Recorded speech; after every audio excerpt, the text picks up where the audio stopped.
shirkan waa shir guud oo ay ka soo qayb galeen dhammaan shaqaalaha ka howlgala garoonka caalamiga ah ee Kismaayo. maanta shirkan ahmiyad gaar ayuu inoo lahaa.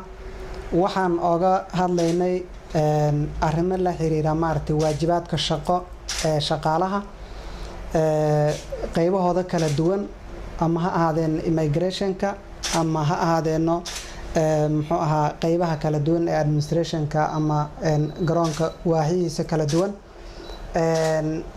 waxaan rabnaa in aan horseed u noqono shaqaalaha ka howlgala garoonka ay muujiyaan howlkarnimo xilliga ay ku sugan yihiin goobahooda shaqo, isla markaana ay noqdaan shaqaale maartay diyaar u ah gudashada waajibaadkooda si qurux badan ay ugu adeegaan dhammaan shacabka ee soo mara garoonka.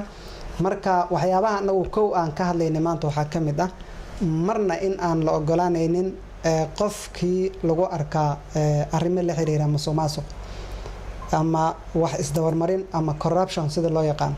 uma dulqaadanayno guud ahaan isbedelada dhacaya ee dowladda Jubbaland maanta ay sameynaysana waxaa ugu horeeya la dagaalanka musuqmaasuqa. dulqaad looma hayo. we have zero tolerance.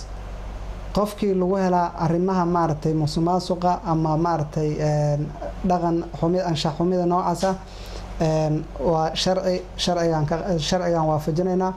shaqaalaha waxaa la rabaa si howlkarnimo ah, hufan, wanaagsan in ay ugu adeegaan.